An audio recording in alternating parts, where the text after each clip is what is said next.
Greetings to all our brothers and sisters world over in different countries, in different continents, in different time zones, wherever they are.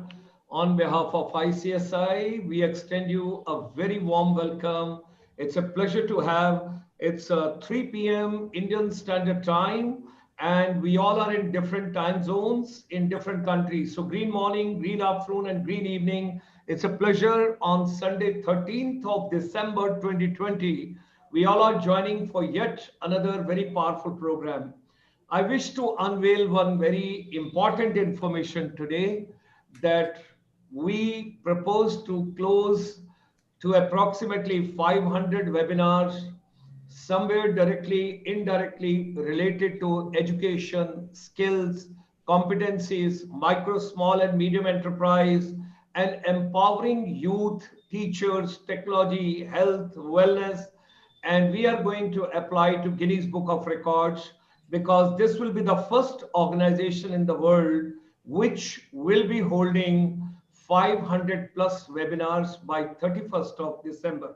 So 1st of January, we will apply and we will go for making education relevant series of ours. So this afternoon, India Asean joint series, we extend a very warm welcome to all of you. And our Honorable President, Professor Paul Pontrip Sri Narulaji is joining us from Thailand. Our Dato Ramesh Kodamalji, the co-chairman of the ASEAN India Business Council from Malaysia. Mr. Sandeep Majumdarji, the President, Indian Chamber of Commerce, Cambodia. And we have got Rabindranathji, the chairman, MSME sector, ICSI. And we have got two of the distinguished guest speakers this evening. Those are joining us from Singapore and Malaysia. We extend a very warm welcome on behalf of our president, Professor Narula, to Mr. Clarence Cheong, Associate Group Director, Orange Tea, Singapore. Wonderful. Pleasure to have you with us this afternoon. And Mr. Soma Sundram, the CEO, Malaysian Institute of Estate Management, Kuala Lumpur, Malaysia. And all our brothers and sisters, those are joining from different countries, different continents, a great warm welcome to all of you. Ladies and gentlemen, on behalf of ICSI, International Chamber for Service Industry, another good news I would like to share with you. Day before yesterday, the statistics has been released by Ministry of External Affairs, Government of India. Now there are 31 million NRIs. So we will be changing this slide next Sunday. For all of us, there are 31 million non-resident Indians now. Now, I wish to share with all of us, we are organizing approximately 24 to 25 webinars with the great support and the great vision of our president and all the dignitaries, those are supporting this particular program from all the countries. We are having a program for youth. We are having a program for teachers. Then on Friday evening at 5 p.m. from Singapore, water management strategies. And Saturday, 5 p.m. from Chicago, Swami Vivekananda in education and youth empowerment. Sunday morning from Universal Studios, Woodbury University, California, Los Angeles, Shrimad Bhagavad Gita and India's main principle, Upanishad. 3 p.m. we have got India ASEAN program. After this at 5 p.m., immediately after this, we will be having another program under the dynamic dedicated leadership of Rabindranathji, that is on micro, small and medium enterprise. And then your health is also very important to us. So yoga, meditation, naturopathy, health, wellness, organic plantation, organic eating, and positive thinking and organic thinking when you talk about it. So we have got a program for you at 6:30 p.m. every Saturday, Indian Standard Time. And also I wish to share with all of us that every Saturday, Sunday at 8 p.m. in the evening, you have a program live. Yesterday was from the Middle East. Today it is from United States. You get NRIs, non-resident Indians talking to us how basically the new education policy to be implemented. Then 400 million plus youth, right from almost 9 states, they requested us along with their teachers, educators, school principals, vice chancellors, counselors, technocrats, then why don't you have a program in Hindi as well? So every day at 12:30 in the afternoon, there's a motivational program. What does today's youth want? That is in Hindi. And of course, Monday to Friday, 3 p.m., five principles every day coming on the new pedagogies in education ecosystem. Our chamber is live from morning 9 till evening 9, 12 hours beaming every day. This is the first finishing school which we set up for services sector and soft skills and life skills. These are the two areas which we took care of. Youth empowerment is our focus, but youth empowerment is possible when you have teachers empowerment. And youth and teacher empowerment is taking us to education becoming relevant to our day-to-day life. Whatever is our day-to-day living, education has got a purpose and a relevance with that. Now, today, the role of education in entrepreneurship, when we talk about, ladies and gentlemen, skills and your idea taking you to business, and then you taking up something towards entrepreneurship or startup or stand up or whatsoever you want to talk about, the future is education got to be clubbed with entrepreneurship. We should be talking about startups and entrepreneurship. This is something very interesting slide I wish to share with all my brothers and sisters across the globe. We have tried to find out what are the free online real estate education program and courses, excuse me, which are offered world over. Here is the link. Because this program is live, it will be stored on the YouTube. You can note it down later on also. These are all free online real estate education programs and courses being offered to all of us. Now, ladies and gentlemen, this is the program which we are sharing. After this 5 p.m. with Rabindranath ji, we will be having this particular program coming up this evening. And tonight at 8 p.m. from Houston, from Texas, all the way from the Lamar University, USA, professor of analytical chemistry. He is going to talk something very interesting for all of us, water management and waste management. And he has developed some new pedagogies, how the youngsters can get a job or they can become startup or some entrepreneurship related to water and waste management. So don't forget to join us live. You need not to go on any Zoom link or something. Come straight away on the YouTube channel, GS Motivator, and all of us, we will be together. So ladies and gentlemen, whatsoever human mind can conceive and believe, it can achieve. Let's come together. Let's make education relevant.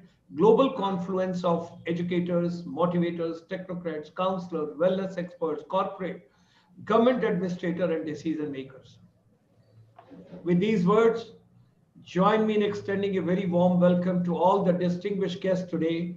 And with these words, I hand over to Professor Paul Pontrep Shri Narulaji to take on the proceedings further. สวัสดีครับ Swadikap, sir. This is the way we greet each other in Thailand. Same like namaste, sasriyakal. So at least we learn each other's culture. Instead of Shri in Thailand, we refer to a person as Kun, Khun, Kun. For a very close friend, we may just call a person by first name, but as a respectable, as a polite culture, we refer to Kun in front of his first name. In Thailand, we do not call anyone by family name. We are informal and formal in some way. So I'll use Thai culture to address each one of us. And for those who are teacher, in Thailand we call Achan. Thai language is from Sanskrit. Achan is from the word Acharya. So may I call Dr. Gulshan Sharma as Achan Gulshan.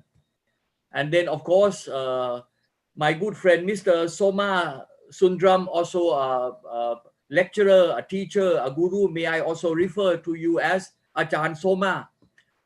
And including Achan Ramesh, and then Kun Clarence, Kun Ravindra, a warm welcome to each one of you. Welcome to ICSI webinar number 432, a real estate talk series number 2 on real estate. Today subject is property investment trends and strategies. The industry that is called real, the only asset that is called real, the only and only real asset. Welcome to Real Estate Talk. This is the second of the 6 series on real estate, every Sunday 3 p.m. Indian time, 4:30 p.m. Thailand time, 5:30 p.m. Singapore and Malaysian time.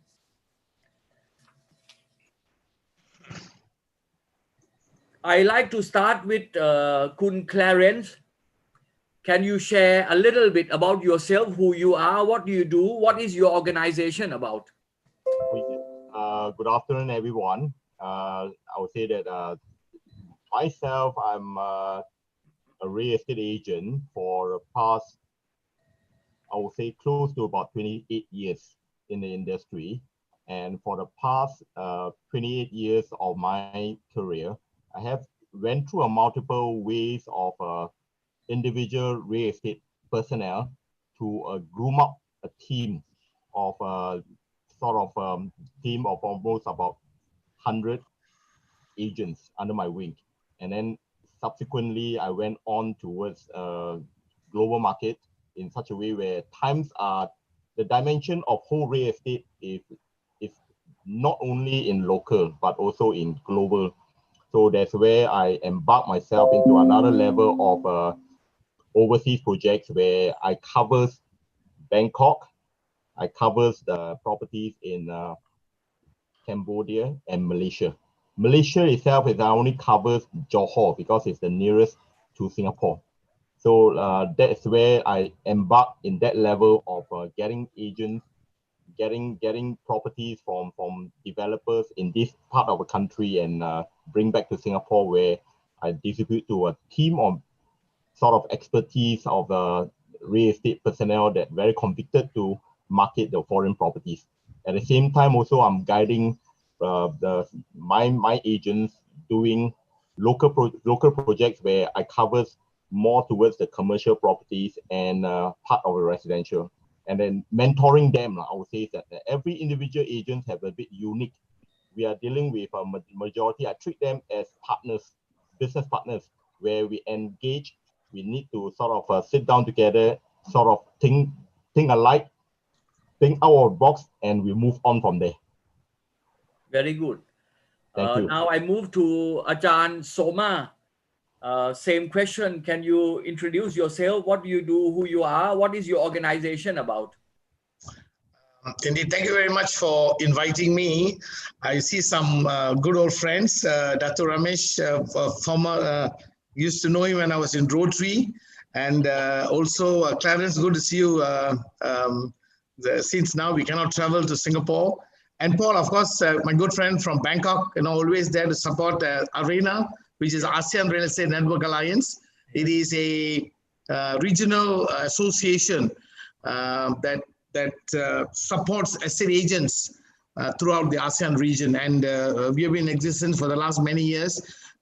Each country is represented by one national body. And so all of us get together regularly to meet and discuss how we can help each other. But today I'm here on the platform as the CEO of the Malaysian Institute of Estate Agents.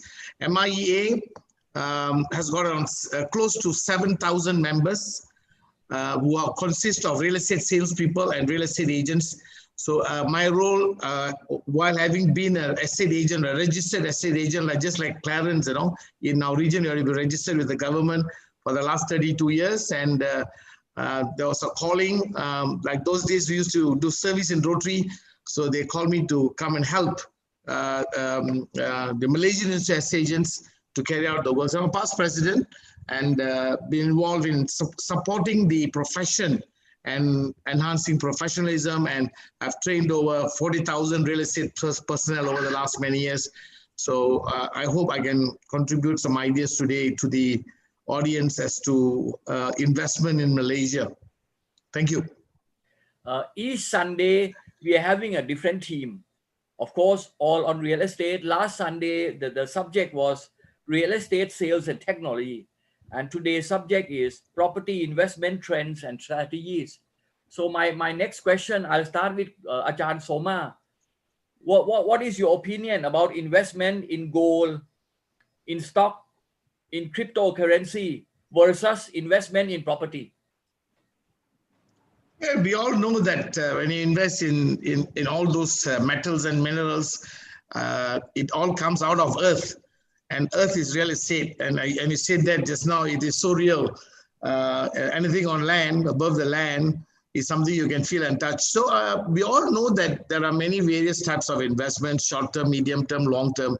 And as many people successful or the billionaires of the world have already said, no, it's one of the safest investments is real estate. And so it is a great investment because every human being in this world needs shelter over their head.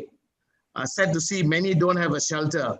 So because of the necessity that everybody needs a shelter, the commodity, if I may use the word, is also now becoming less and less because of the scarcity of land. And so in the long run, or even the medium term, real estate investment has always been good. Even through tough times, we see that the prices are always going up. So, well, while you can invest in many other things, cryptocurrency is the latest one that I'm hearing. I don't dare touch it. I know what's going to happen. It's all so... everybody wants to profit out of it. Real estate is, while you can make profit, you also live in it and enjoy the four walls on this good piece of earth. So I think at the end of the day, real estate will always remain to be one of the best and safest investment in the midterm and long term. Okay, now let's say if you have $1 million US, how much or what is the percentage you should put in real estate and the rest in gold or in stock? What do you have any figure on this? I don't have. I think each for its own. Those who are brave, those who are willing to take risk, may put a lot of money in cryptocurrency now and forget about real estate because that is what everybody says is going to happen. Or they may go and put in stocks, whichever stock that's going to be related to health. I think everybody is going to go there. But I think we real estate people will stick to real estate. I think that's where the bulk of the money should go in. But you need cash flow. You need to also circulate your cash. So you can go into other areas, but I think it all depends on the individual. What is your investment strategy? So I wouldn't want to advise anything, but I think you need to sit down, think for yourself. Or at the same time, maybe you might have some people to guide you as to where you want to go in. But I would still say real estate would be my major investment. Yes, thanks, Kun Clarence. The same question against cryptocurrency, stock, gold. What is your opinion with property investment? Okay, for me, is that I would say is that everyone have their own preference. Well, cryptocurrency, I do see some of my investors that they own quite numerous of properties, but yet they are involved in cryptocurrency, where they themselves have huge earnings out of there. But not for me, because my own personal preference is that I'm not very sure of that type of unique, I would say that investments. But for me, I would think is that still properties where you can more or less focus, and also at the end of the day is that the scarcity, as I agree with Mr. Soma, where lands are scarce nowadays, especially in Singapore. So our land size are getting smaller, where we are specialized in more towards airspace.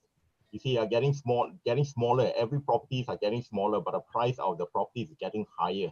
There's a bigger amount and all these things. See? So at the end of the day, like example, in Singapore, you can get $1 million of Sing dollars. You are getting only just a studio apartments. Above a 1.5 million of range of Sing dollars, you only can get only a 2-bedroom. And those are 99 years of property, not as freehold as some other countries, I would say. You see.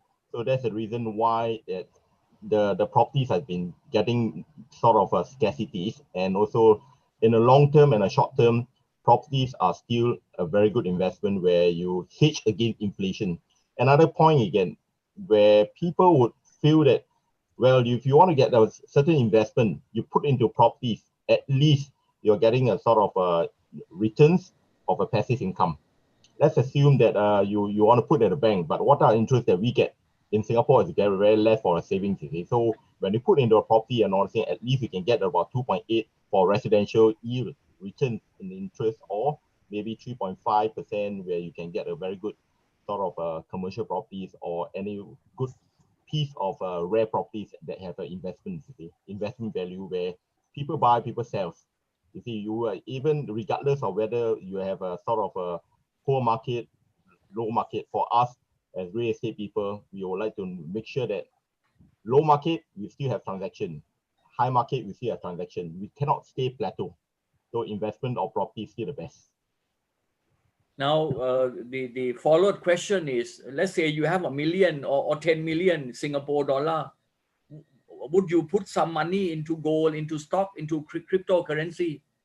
Well, for me, it's that not really. I will still put the properties into investment into properties in Singapore and as well as overseas, where very good properties I can get in Malaysia and also in Cambodia. Because you see, nowadays is that we don't just simply put in one basket. What I think is I will spread out my investment of 1 million, where I can buy a property in Bangkok, buy a property in Cambodia, and also buy a property in Malaysia, so that at least every part of my continent, where over here, Southeast Asia, I still own the property. Now, next round, I'll start with you, Kun Clarence. Yes. Robert Kiyosaki, the author of the bestseller Rich Dad, Poor Dad. Yes. He mentioned he teach people how to buy real estate with no money. What do you think about this?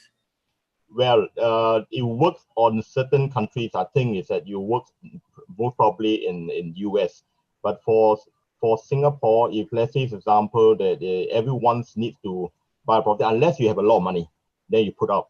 You see, you every initial deposit, you still need to function the money, a deposit as the money, because if you use no money to put a deposit, there's no contractual relationship between the seller and the buyer, where they still need the monetary money to do a transaction. Where some of them might saying that, okay, I can partner you. I will use your money to bring you to put in to buy a property where I don't come out even a single cent. And then and you put up majority of the 10 or 20% first.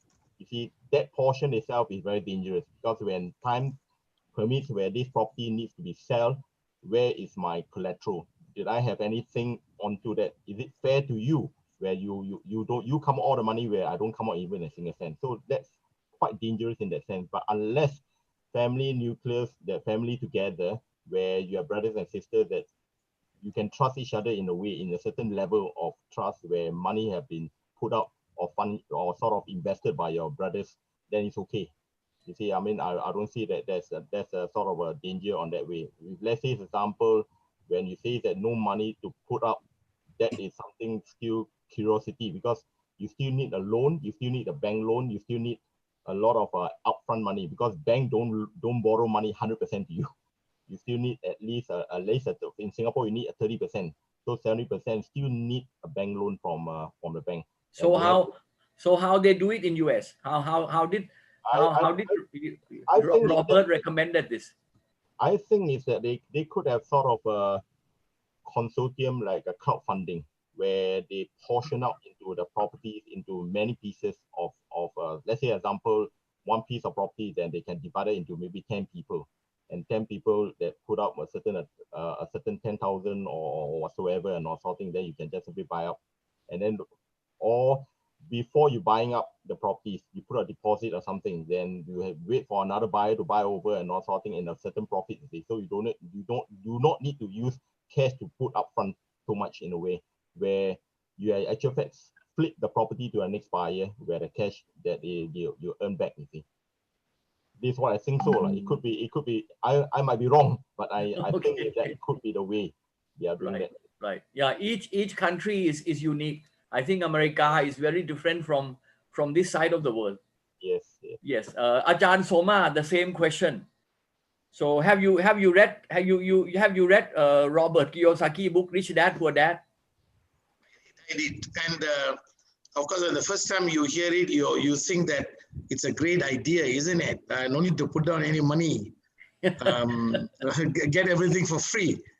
I think one of the biggest concern that I think I would have, or we all have, when it comes to no money down, is probably the risk and greed. Philosophically, it sounds so good, and I would totally agree with him. Why not give everybody a house over their head, like Singapore does that too? You know, they make sure everybody who's eligible gets out under the housing, the HDB plan. And I think they have done that quite well. But if everybody gets a roof over their head, I think everybody will become godlike, isn't it? Providing this, when you look at what's happening in Africa. While it's a good idea, the question is whether it works for the better. Let me give you a good example about Malaysia. Malaysia became a very, the public became very opportunistic when, after reading Robert Kiyosaki's book, No Money Down.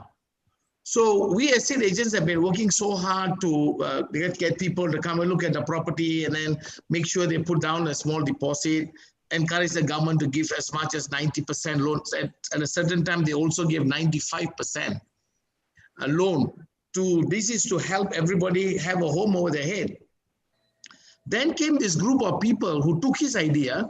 I wouldn't want to blame him, but he gave an idea to them, and suddenly there was a rise in the number of property gurus in Malaysia.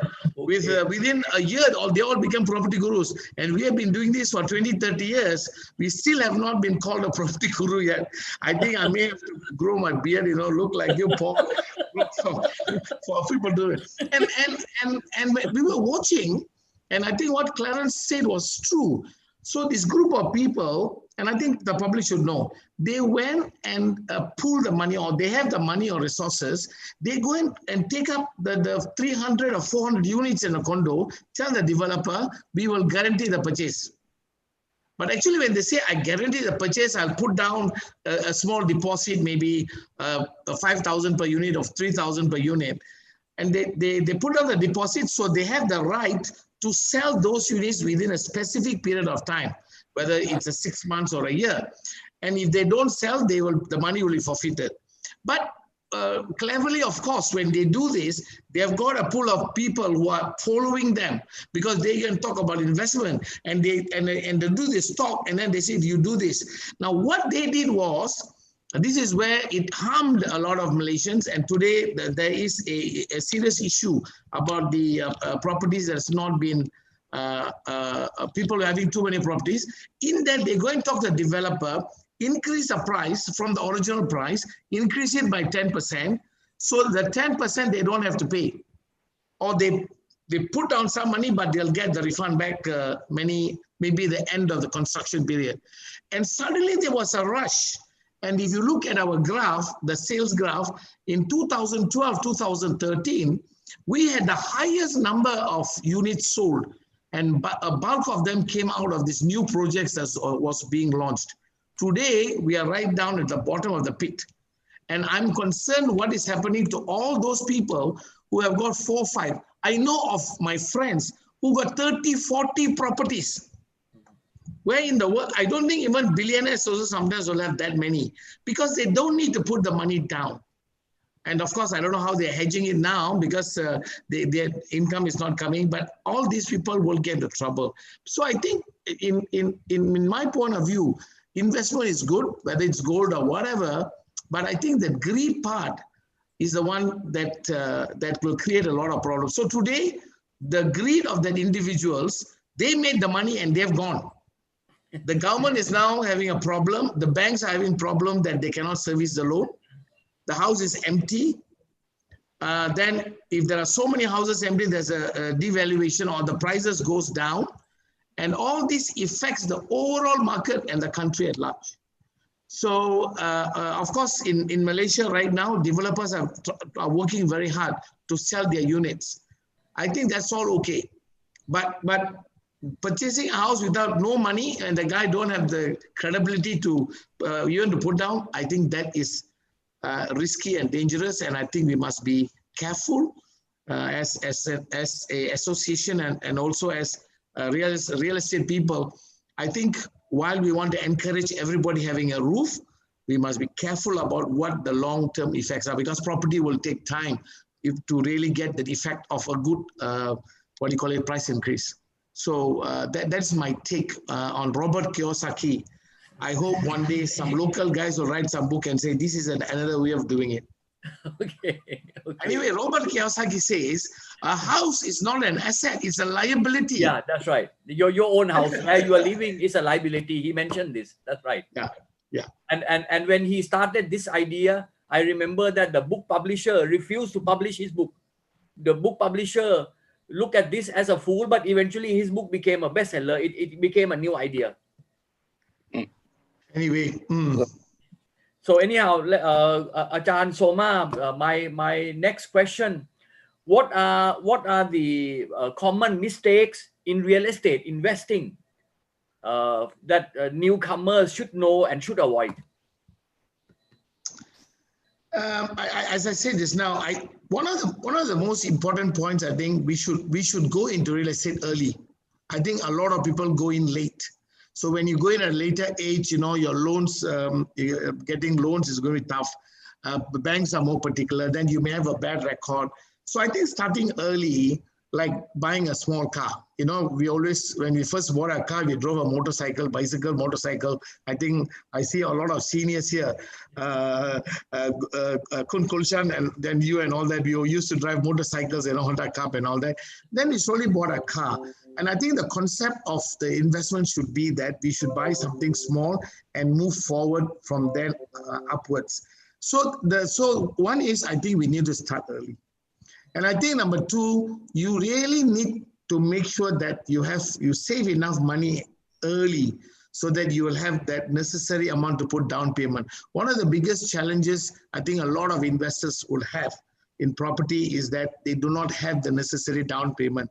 You can go and buy a share for 200 ringgit, say 100 US or 200 US. In property, you need to put, in Malaysia, a good property would be in the region of, say, 150,000 US. So 500,000 Malaysian. So you need to have at least 15,000.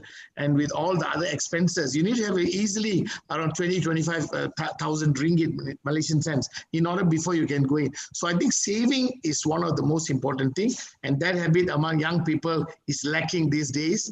And I think as the population grows, the younger generation comes in, I think they are not going to save money because they're all depending on the parents. Parents are the one tomorrow. Now parents are paying the down payment for houses for the children. And I think when the parents go old, they're going to kick them out. They won't even have a place to stay. So anyway, I think those are the things. Start early, don't start late. Make sure you save money. Third is, don't look for the best property at the early age. A lot of people keep looking until they get the best, and by the time you run 5-10 years runs already. Get something small, move on, and buy something or invest in something that is within your means. Don't overgear. Don't go and take something and then you can't afford to pay. So I think this would be the 4 points I would want to say. And last but not least, don't be greedy. A lot of people want to buy a property, want to make money quickly and become millionaire. A lot of real estate people come and join and say they think that by becoming a real estate agent, they can become a millionaire by the end of the year. I said you can't, that can't happen. Maybe one in I don't know, clients will agree with me, one in a few 100,000 maybe will do that if they're lucky to sell one property. So I think those will be my key points if you're really going into it. Of course, you can go into more detail, but for the younger generation, this would be the advice I would give. Yes, the same question, Kun Clarence. What are the common mistakes in real estate investing newcomers should learn to avoid? Okay, For me, my take is this. I would advise them to look into, first of all, is that start saving money, as what I agree with Mr. Soma, where a lot of people do not think of when the plateau of a time. Very after graduations and all that, they start working. When they start working, they will go into spending on those unnecessary things, like example, luxury goods and everything. Even buying cars, they buy luxury cars and never think twice of sort of accommodation. Now, for me, when I am now involved into quite a number of projects in overseas, especially Malaysia, Bangkok, and even in Cambodia. But too bad at during this time that we can't fly. What I did is that I always organize a sort of a property tour to bring them to overseas to take a look at properties in overseas. Then I tell them, look, if you can't afford, currently you can't afford property in Singapore, because Singapore properties that you need 30% of a down payment and all that, you can't afford at that period of time that costs almost about 300,000 to 400,000 in a down payment. What I suggest is that you can afford a small sort of a properties in Malaysia, where if you do a conversion, small properties, a small property in Malaysia, or even in one project that I'm marketing in Princess Cove and all that, a studio apartment only costs about Singapore dollars only 168,000. Now after discount by the developers. Now normally is that if you 168,000 literally is the money enough to buy a car in Singapore, and in only 10 years. Now what I suggest to them is that, look, you're buying something freehold. Now you put a deposit or maybe 30% down. 30% out of 130,000 is quite substantial, and they can get a loan from the Bank of Malaysia and all this thing, and then they pay the sort of an installment to sort of fund the house until such a time where you get someone to buy over at a higher price. Then you cash out the money and go for another bigger house first. The meantime is that you do not, those young people, they still have a house with the family. They don't need a house at the moment until such a time where they save almost about 6 to 7 years down, where you can dispose the property in Malaysia or whatsoever, cash back the money, and just enough to put down a deposit in Singapore, and they start off from there. And then at the same time, where they're substantial, after 5, 6 years down the road, we will know how to help them to sort of move from a smaller property to a bigger property. That's how the investment goes. Another take is that I always agree with Mr. Soma, where don't jump into straight away, wow, one big good properties and all that. Location, still properties have location. Now, assume that the youngsters couldn't afford sort of a residential properties. They can sort of buy a smaller industrial properties, that what Singapore does have unique industrial property that only for businesses, where you buy an industrial property where it will not cost more than 500,000. Those smaller ones, those more or less, there's a lease years of 60 years and 30 years.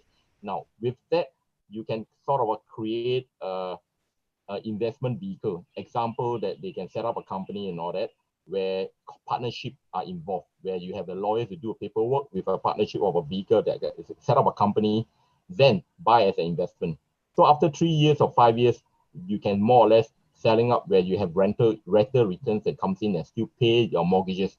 At the same time, after the 5 years or 6 years down the road, sell it off, cash out, split accordingly to your sort of a profit sharing between your directors and everything, and then use the money to buy your own properties. So this is a more unique way to think about, because you see, a lot of them is only think in the local. If let's say local properties that you cannot sort of buy, think of overseas. Maybe overseas you have more opportunities to more or less gauge and grab. There's a lot of good properties, and in Bangkok, I think so, Mr. Dr. Paul, you see a lot of good properties and really good cash buys and all sort of things. Some of them cannot afford, but you still can buy properties in Bangkok too. You see, so these are the ways that we as a real estate people, we need to more or less strategize them, move them around the Southeast Asia. As long as we remember only one belt, one road up to China, this is the opportunity that this Southeast Asia will be the next good investment in properties and also in any other businesses. Very good. Kun Clarence, let me continue with you. How do you see the property trend in 2021, and what should be the investment strategy?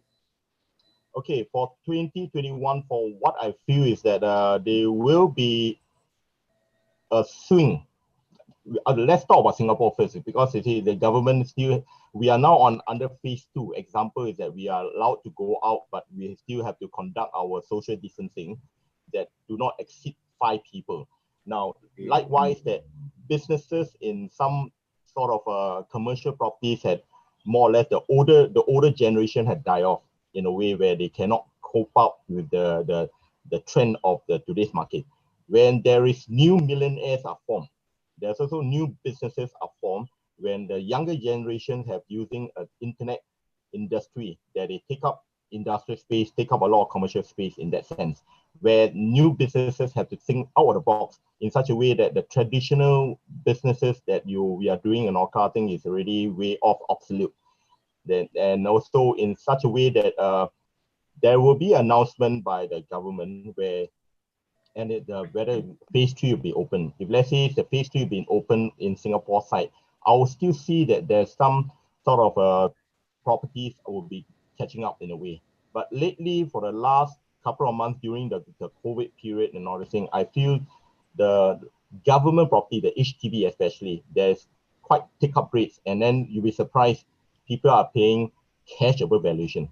You see, so because the buyers are such, when you are locked down for some time, some period, you can't buy, you can't go out whatsoever. When the door is open, everybody starts flooding in and all things. You will still grab a good properties and move on.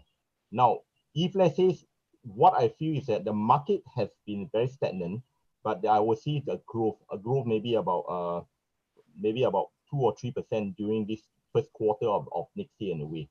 But likewise is that when I see is that if doors are open between countries, every country do open a door and all something, I'll see that the vibrant market will be coming back again. Where there's a lot of this being hold back for 1 year already, almost 1 year, in a way that everybody can't do anything, can't fly or whatsoever. When the doors open, chances of opportunity will come in, businesses will come in. There's still a lot of buyers is sidelined. They are waiting opportunity to be open.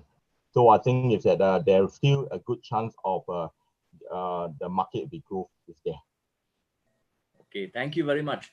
Achan Soma, how do you see the trend in 2021, and what should be the investment strategy? Interesting question. Still finding the answers. Okay. You know, this COVID thing, it really has. I mean, we all know what it has done, and the mess everybody is in, because you can't move out and all that.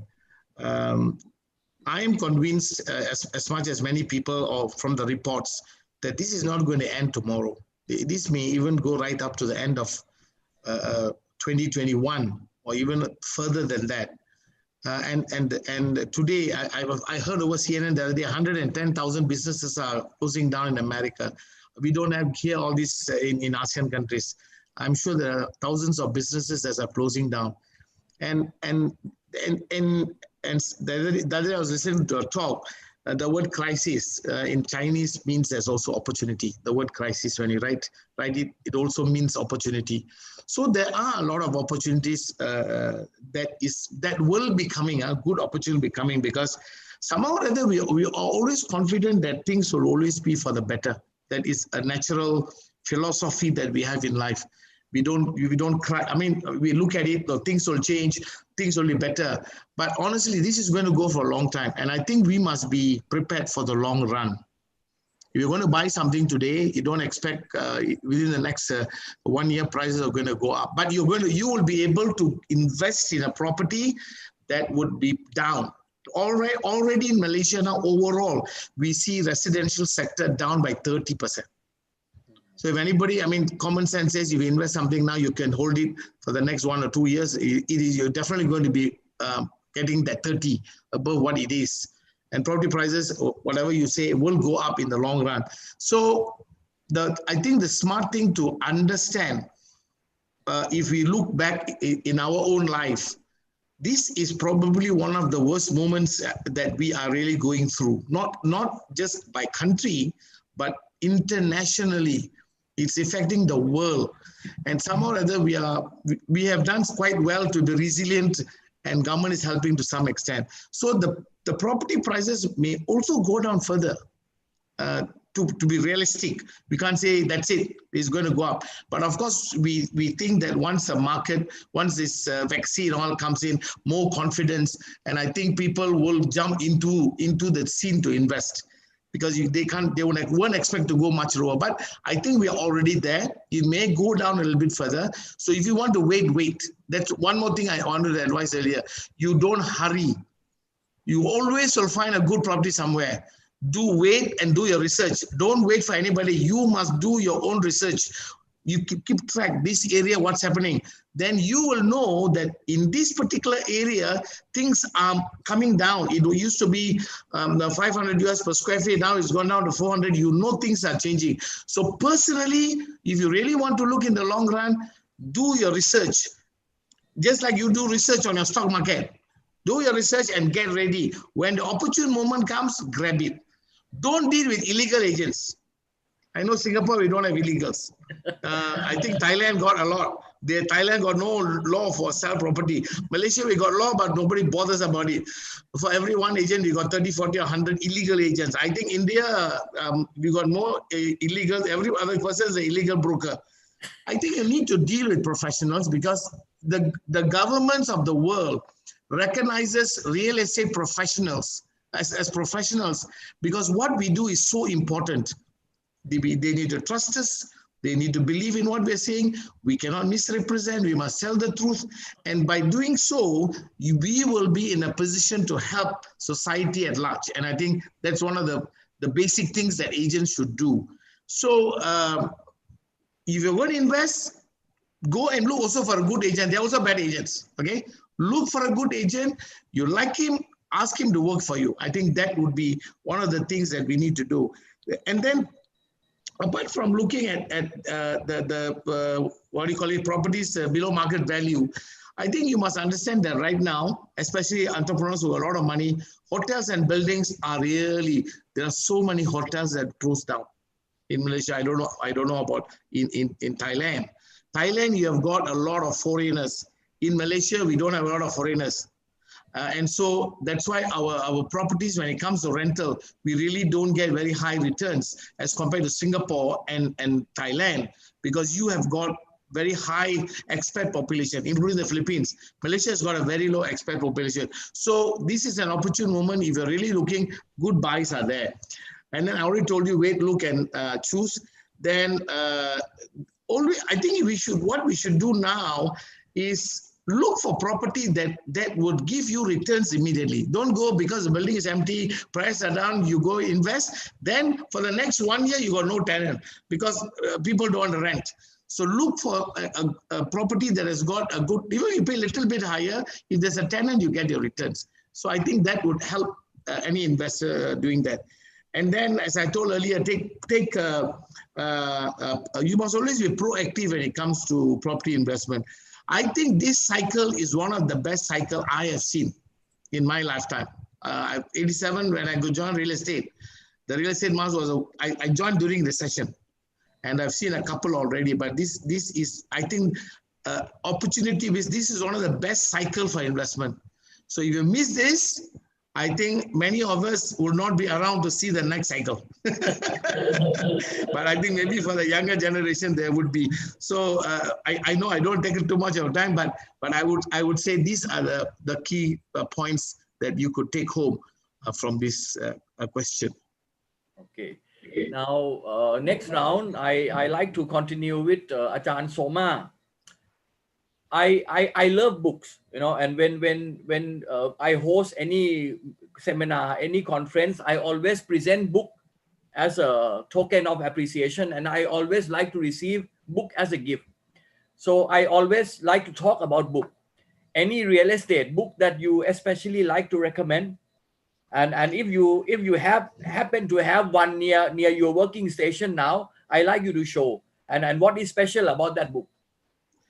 I actually have got a lot of books.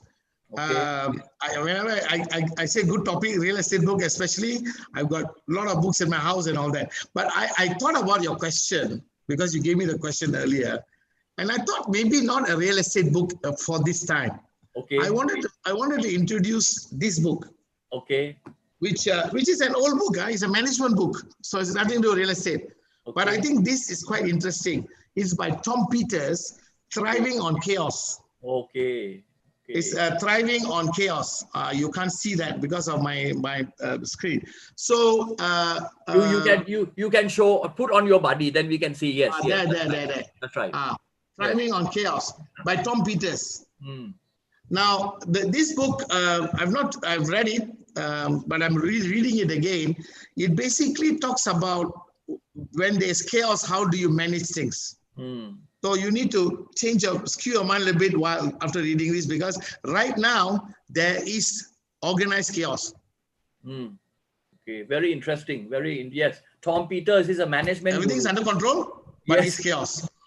Very it's good. a management group. In life, we are managing our firm, right. We are managing our life, we are managing communities. I am managing an association.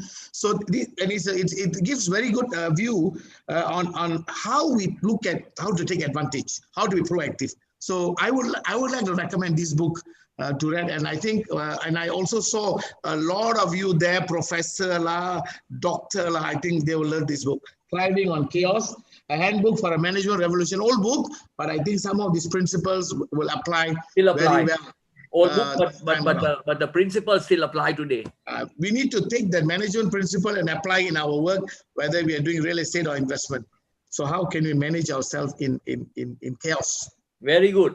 Now next, Kun Clarence, the same question. Any book you like to recommend? For me, I would think is that inspiration books, where I usually borrowed from the library. But anyway, unfortunately, that I don't have one sample that I show, where I just return back to the libraries and all that. But I would think is that repeat back all the books where previously we have read through. So sometimes is that you might catch a very good points.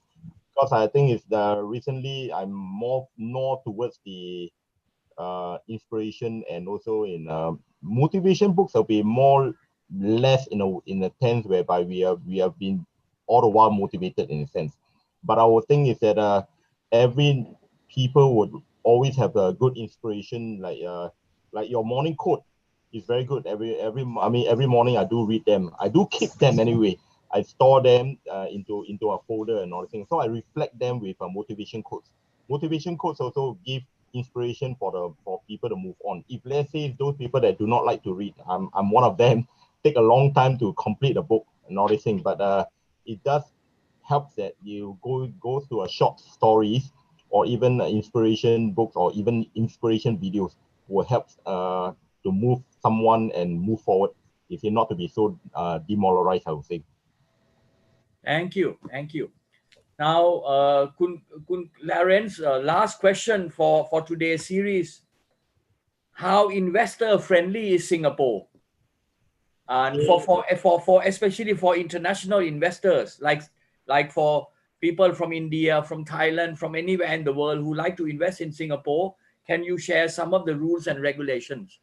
Oh yes, first of all, Singapore is clean, as everyone knows, and also in a way that is transparent. So when investors that comes in, we welcome all investors around the world to come and invest and all that. So there's no restriction in buying of properties in Singapore, but except that the properties that's landed properties and also land, then Singapore will restrict the foreigners to buy. Let's say example that if you want to buy a landed properties and all the thing, you foreigners totally cannot buy. You can't buy at all. But unless it's that like even PRs, Singapore PR, they wanted to buy a landed properties, that they still need the Singapore government to give them or grant them the approval to buy the land. But majority, like example, condominiums, commercial properties, and even sort of industrial properties and everything, most welcome, because there's no restriction on foreign investment. At the same time, there's also hotels that we are handling.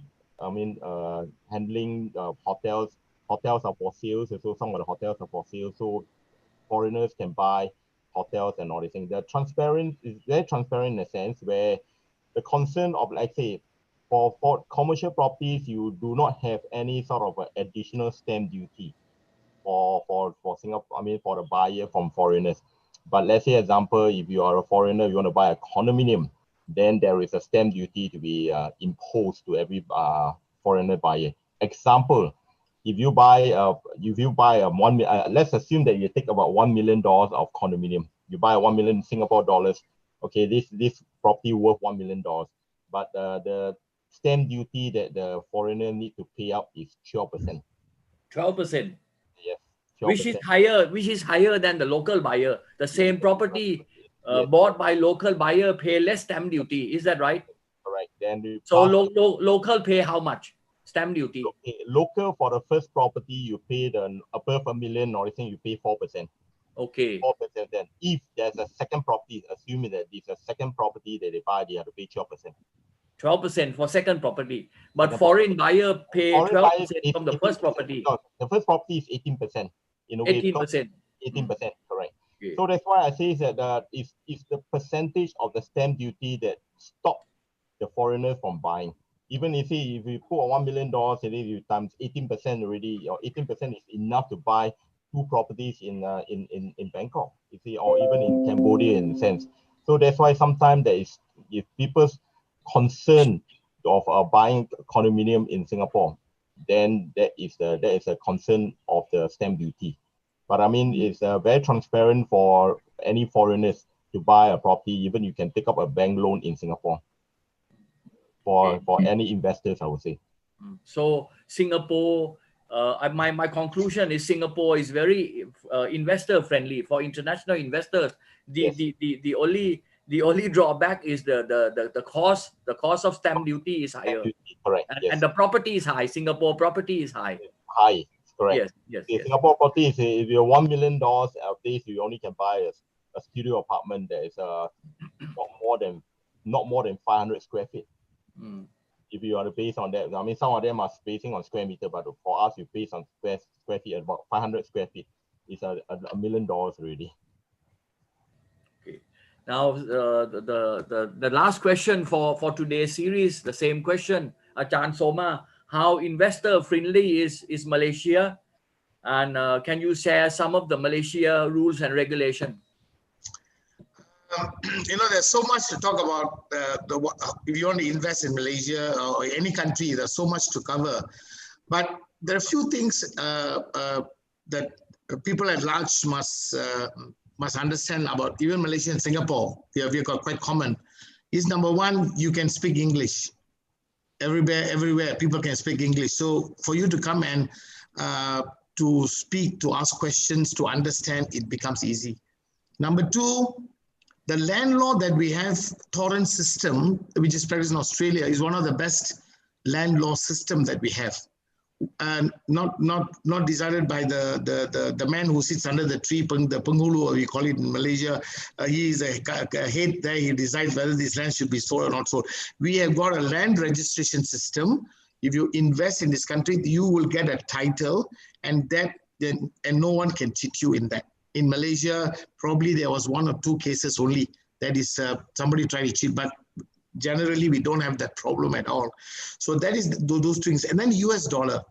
Right now is around 4 point, I think it's 4.17, I think exchange rate. So if you go to Singapore, the exchange rate is a bit less. Ours is more. And then the property prices in Malaysia is still low. You can get a good condominium. The place called Mont Kiara is a popular area among the foreigners. You can get a very good unit for US per square feet. Mount Kiara, I think it's like Bangkok Sukhumvit or like Singapore. Yes, like Sukhumvit. Yeah. US $350, equivalent to Malaysia around 1,500 ringgit. So you only US 350 you per square feet for a good unit. And so the property prices in Malaysia is still low compared to the region. And so if you really want to invest, Malaysia is a good place. Any foreigners can invest, but minimum investment would be Malaysian ringgit 1 million, which I think it's around 250,000 US. For foreigner to invest in Malaysia property, you must go for minimum 1 million Malaysian minimum ringgit. 1 million, because we do not want all the foreigners, those cheap China property. clients went to Australia, bought everything from Australia. Now Australians are crying. So government said, no, you can buy, but only those who got that range or that level can come in. So 1 million, but there are certain areas you can, certain states, Malaysia has got so many states, certain states lower, and certain states higher. There's a state called Selangor, which is a little bit higher. But anyway, those are all technical. But you can use that 1 million ringgit, or approximately 250,000 US would be a base that you need to invest in Malaysia. It's a developing country. Kuala Lumpur, every 3 years you come back, you wouldn't recognize it, or 4 or 5 years. It keeps changing so fast. Even I go to certain places, I can't. So development is taking place. Government, although we have got government changing here and there over the last 4 years, but there is stability. Other than that, it's very conducive. I think you all enjoy the weather. If anybody from India want to come and invest, you get all the local food, vegetarian, whatever, you have everything here. We are a melting pot for the ASEAN countries. So I would say that it's a good place to invest. I have actually gone to, again, to be specific, I've been to Chennai to market the property. The Indians like Dubai and the Middle East more than on this side. So if you have read the World Economic Report, I think they made a presumption that the 5 economies that's really going to do well would be in the ASEAN region. And Malaysia is one of the top who's going to do well economically.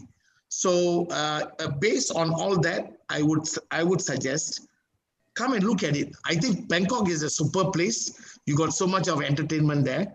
And so everybody goes there. We don't have that amount of entertainment, but it's still a good place to live and all that. We used to have a program called MM2H, very popular.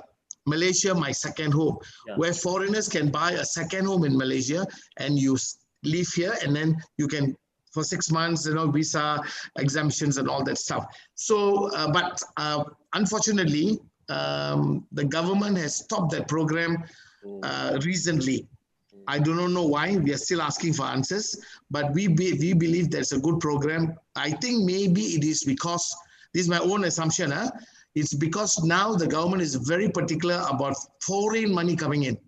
So if anybody is intending to take all those whatever money, black money, and you try to bring into the country, all estate agents, now we have to vet you. If we think that you are under terrorism, we call the AMLA, Anti-Money Laundering and Terrorism Act. I think this one, every country is already exercising this. Malaysia, we have started already. So you cannot bring in money without justification.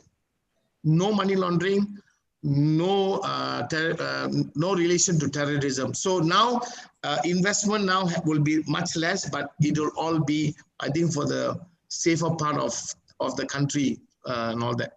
So please come to Malaysia. Look for the Malaysian Institute of Estate Agents, MIEA.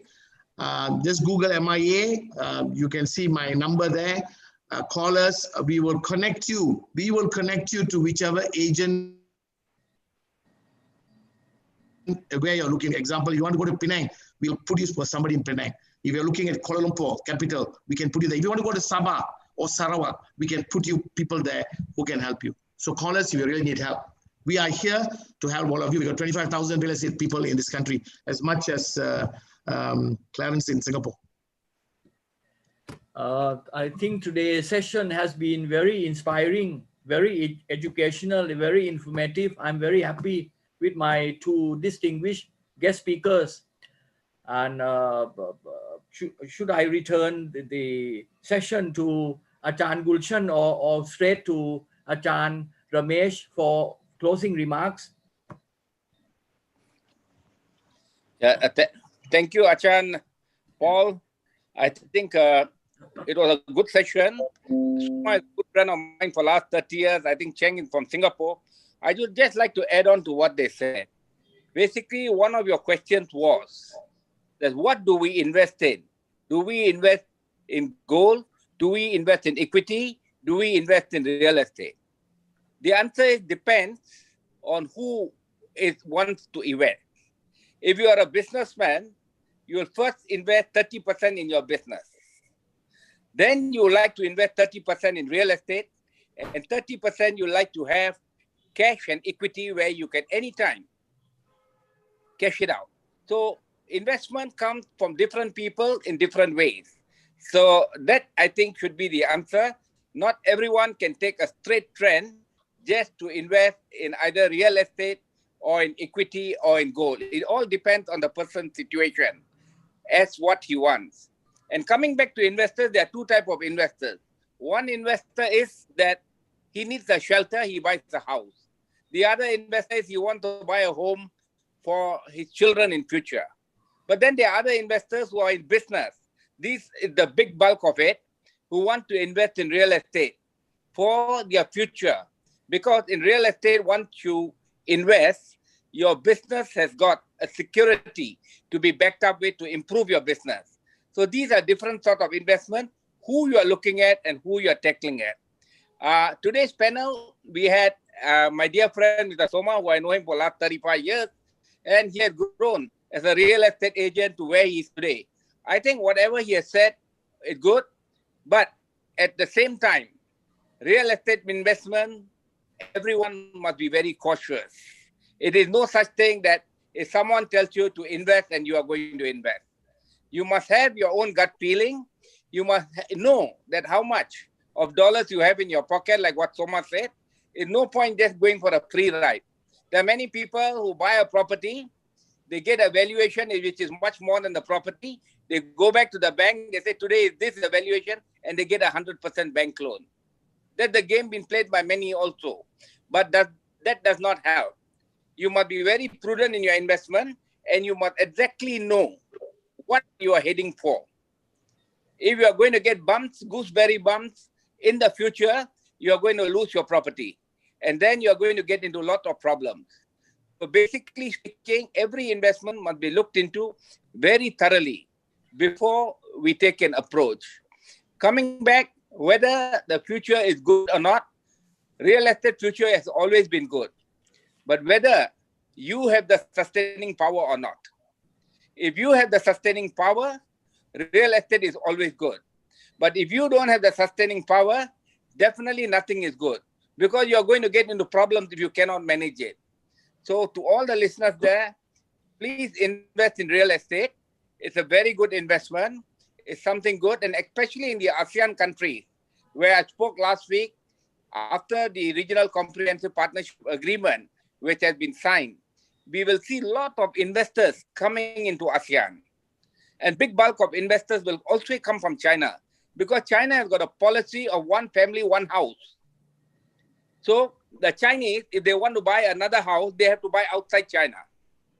So the one policy, one house, one family, one house will give an opportunity to Chinese to invest. So I don't think the Chinese are going to US to invest this time. Neither they are going to go to any other part of the world. They'll only look for ASEAN where they feel comfortable. So I think our markets will move forward, but we must be very patient and see that what comes out next year after June. Before June, whatever our planning is only presumption that this would happen or this would not be happen. We'll have a clearer picture after June next year. With that, I would like to thank my dear friend Gulshan. I think he has been doing a lot of hard work to see that the session goes on, and to my dear Achan Paul, who has taken the problem, a big issue to organize this real estate event for 6 days. You know, speaking on real estate 6 days, you come back and hit on the same topic, you come back and turn around, you come back and move around, because real estate is something which we all know. And it is going to be the same, but we have to add in different values towards real estate to take the agenda forward. With that, thank you, my dear friend Soma, Chang. Hope to meet you all one of these days again. And to my dear friend Paul and Gulshan, thank you very much. I just wanted to add before you all end. I just changed the background. We had a summit just 2 days ago on 12/12. And in the summit, we had a gentleman from Philippines who came and shared with us. And I thought that quote that he made would be relevant to what we are talking today. His quote in his organization is, stay at home, work from home, own a home. I thought that was really powerful. I think that's the message. Stay at home, work from home, and own a home. I must dedicate this to Mr. Gabriel from the Green Circle company who gave this quote. And with that, I want to thank all of you for giving me the opportunity to represent Malaysia. Thank you. Thank you. Thank you very much. Yeah. Before we close the session, when we convey our deep thanks to our president, Dr. Ramesh Kodamalji also, and Mr. Clarence Chong and Soma Sundramji. I would like to bring a little, input from Rabindranathji, who is heading our MSME sector, because when we are talking about real estate, let us see any construction, how many people, how many skills, and what exactly is coming up over there. There's a carpenter, there's an electrician, there's a plumber, there is an air conditioning person, there's somebody else who is taking care of a couple other things, like that. You have got various varieties. And my efforts would be personally to bring in as far as education leverage and skills leverage, which has to be brought together, these two. But as far as Rabindranath is concerned, he always believes in that there's a lot which can be done from the SME sector, MSME sector, what all together we can work out, how we can plan it out. I would request, with the permission of President Sir, let Rabindranath say a few words on this occasion so that we bring more synergy between India and ASEAN. And also, I would make a request. At present, we are talking all the properties and all investment from ASEAN point of view. Somewhere you have to bring linkage between, if it is the India-ASEAN series, I would request get one person from India also. I don't know, although I'm not an expert. Next Sunday, I will have one of the distinguished guest speaker from India.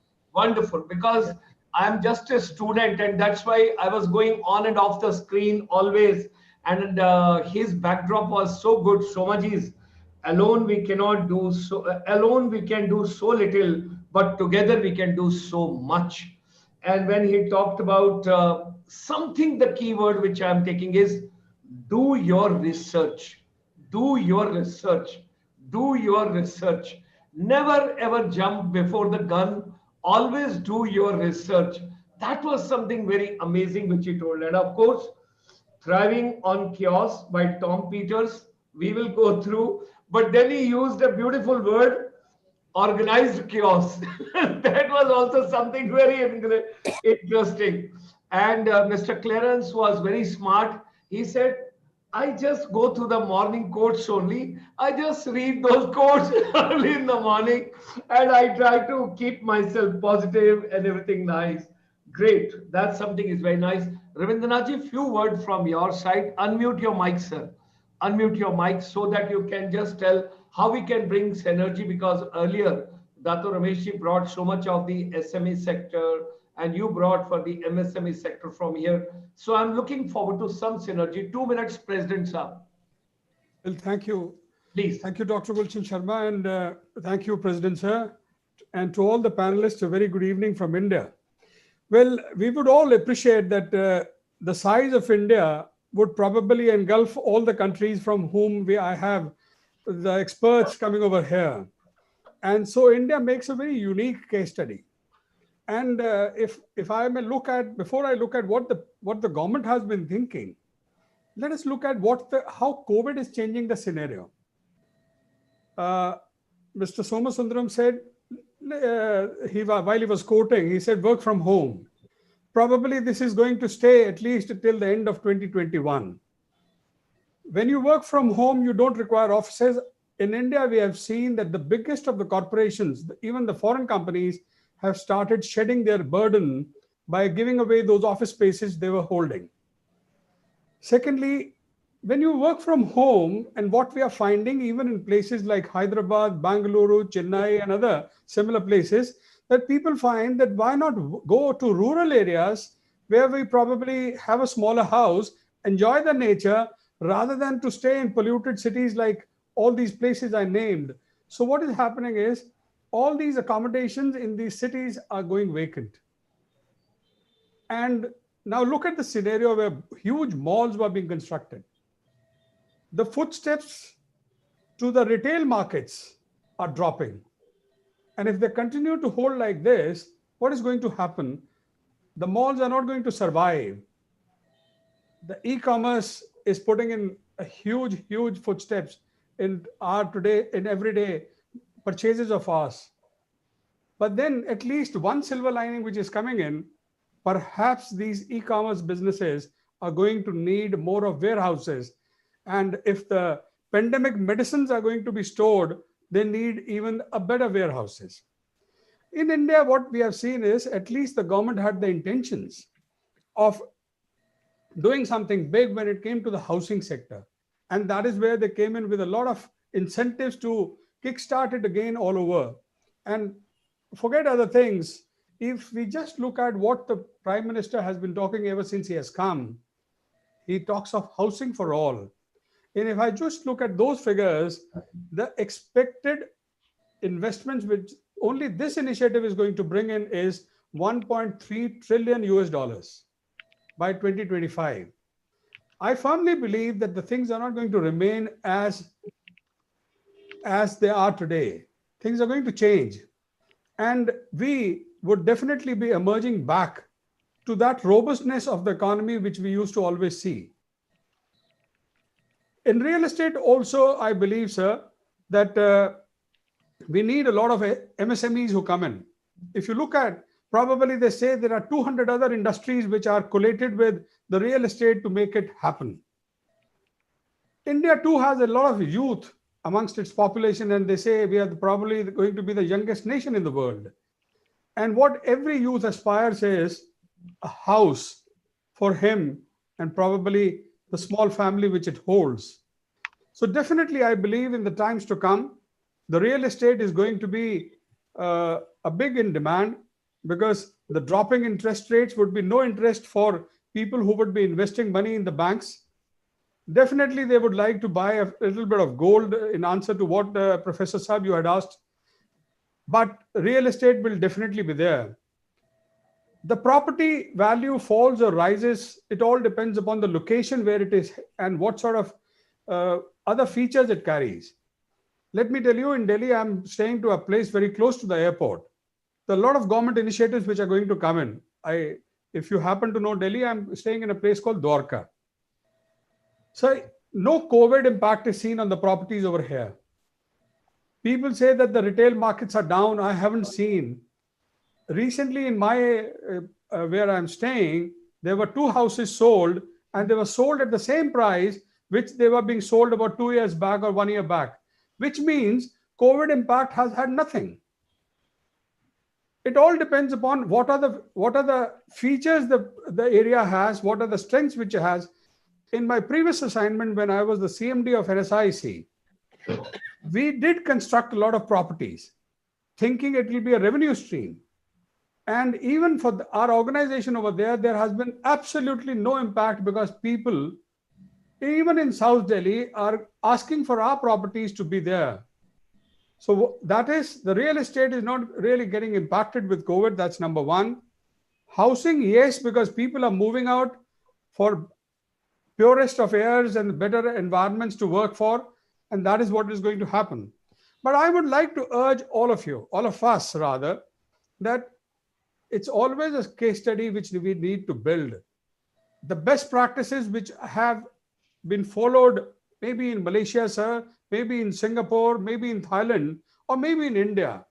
I have been urging Dr. Gulshan Sharma to collate all this sector-wise, and if ICSI can share them to people across the world, that is what makes ICSI so, what you call, meaningful.